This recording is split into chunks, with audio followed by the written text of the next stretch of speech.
and welcome back to our channel. We're so glad you've joined us today. If you have a kid at home who loves art, or if you just want your kids to enjoy learning about art more, then you've come to the right place. So today we have a basket full of art picture books to help your kid fall in love with art.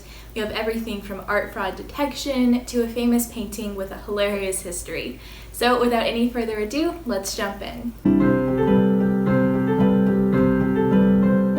So we're going to start off today with a series of books that I think is really good for your younger kids, and that is the Can You Find It series from the Metropolitan Museum of Art. So we love these books because they're a little smaller than a regular sized book, so they're really easy for little hands to hold and look through. The pictures are bright and colorful, and each work of art has a couple of questions to help your kid explore the painting. So this is a really fun, low-stress way to introduce your kids to the art of picture study because they'll really have fun answering all the questions and looking for all the details in the famous paintings. So again, highly recommend this series, especially if you're just starting out. So the next books we have are from a series of art books for older kids by Bob Raska. So he has a very unique approach and he has a sense of humor that we really love. So I was so excited when I found this author because I feel like he really breathes new life into the world of art picture books.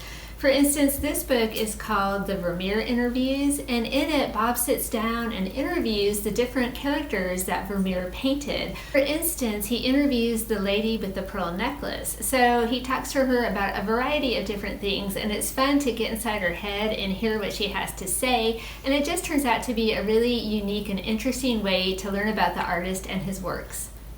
So he also has this book called Unlikely Pairs, where he pairs up two completely different paintings that have like the same theme, or maybe they relate to each other in some way. For example, he paired the Greek archer with a picture of a modern target, or this one, Andy Warhol's do-it-yourself landscape paired with a portrait of Basile. So he has a whole series, and you can see that he has a really unique way of teaching kids about art, pairing up those different paintings, and it's fun after you've read this one to go ahead and challenge your own kids to pair up different famous paintings in some way and see what they can come up with. Next we have books about two artists who are also rivals, Leonardo da Vinci and Michelangelo. They did not like each other. They competed against each other for different honors and art commissions, so there was no love lost between them.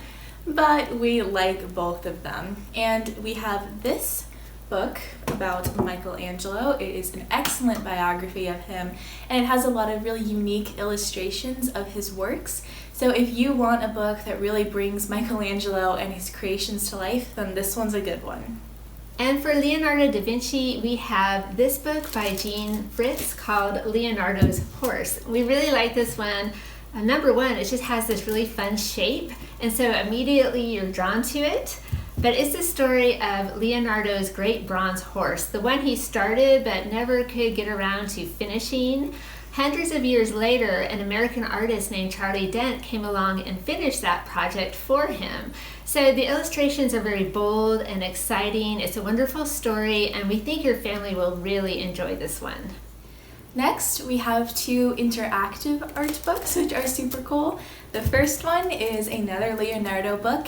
This one is by Alice and Martin Provenson, and it has all sorts of cool pop-ups and pull-outs, and we'll put some pictures up for you on the screen. So here we have Leonardo's version of a helicopter.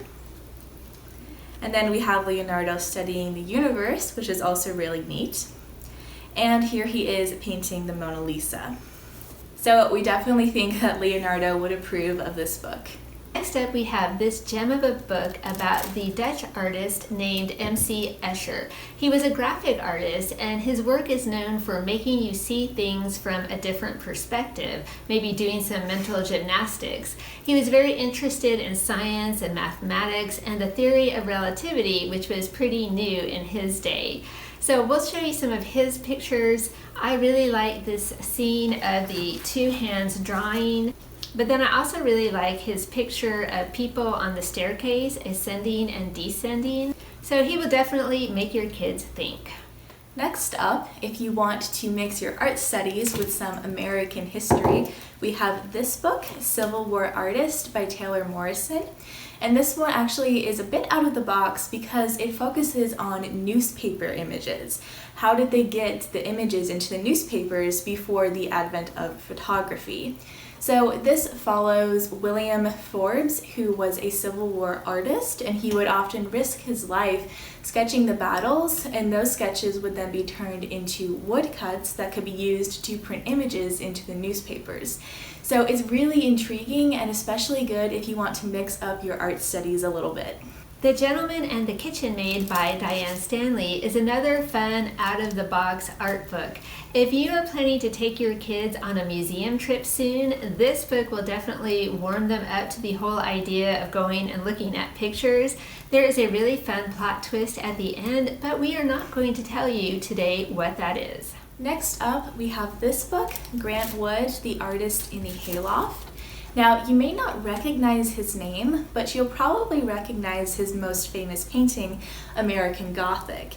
And in this book, you'll learn about the story behind the painting and how it was inspired by a house that he saw in the country, and how the couple in the painting was actually his sister, and wait for it, his dentist, which is absurd. But I don't think I'd really want that guy as my dentist. It's so funny. I mean, yeah, skip the scary dentist, but the book is really good, and in it you'll see several other of his famous works of art, so don't miss this one. All right, next up we have this book called Dan's Angel. And it's the story of Dan, who fancies himself a bit of a detective, so he goes to the art museum just looking for mysteries to solve. And once he gets inside and starts looking around, he realizes that yes, all these paintings do have mysterious stories to tell, but he can't understand what they are because you can't read a painting in the same way you would read a detective novel. But lucky for Dan, the angel Gabriel from Fra Angelico's famous painting steps out of the frame and offers to guide him around the museum. And together they look at 12 different masterpieces, and Gabriel helps him unravel their mysteries by teaching him about all the different hidden symbols that you can find in art. So at the end, Dan is somewhat of an art expert, or at least he knows more than when he started, and so will you. If you enjoy art mysteries as much as we do, then you'll really like these next two books. The first one is called Art Fraud Detective, and it's a story of a museum that discovers that 30 of its 35 paintings are actually fakes. They are forgeries. But what happened to the original paintings, and who were the thieves that took them? So that is where the fun part comes in. You are given a list of suspects and also a catalog of the original paintings, which you see here on the bottom of the page. And you have to study the paintings and then figure out which ones are the fakes. So each forgery has between 1 to 4 differences from the original, and each painting that is a fake has a symbol of the art thief hidden in it. So some of these are quite easy to solve and some of them are very difficult, but by the time you've figured out which of the 30 are the fakes, you will have an intimate knowledge of the paintings in this book, all of which come from the National Gallery in London.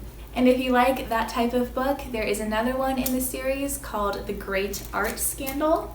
And in this one, an art exhibition has been sabotaged, and it's up to you to sort out the paintings before the museum gets sued. So this one also takes a lot of detective work, and all the paintings in this book are from the National Galleries of Scotland. So this one is fun for any age, especially if you like solving mysteries. Lastly, we're going to switch gears and show you this book, The Glorious Impossible, by two masters, Madeleine L'Engle and the famous painter Giotto, who could draw a perfect circle freehand. So this book follows the story of the life of Christ, starting with his birth, which is the glorious impossible, something that we can't fully comprehend, but we can still rejoice in. And this book is full of Giotto's gorgeous paintings from the Scrovegni Chapel in Padua, Italy. That's a mouthful, Scrovegni. We have no idea if we're saying that right. Anyway, Madeleine L'Engle is a master storyteller, and her writing is just beautiful in this book. And of course, you have all of Giotto's paintings, so we think you'll enjoy this one as well. So there you have it, a full basket of art picture books. We love art here, and we hope that this video will inspire you to sit down with your kids and read some good art stories. So let us know in the comment who your favorite artist is. I claim Giotto, but you might like him too, and that's all right. Anyway, thank you so much for watching. We're so glad you joined us, and we'll see you next time. Bye.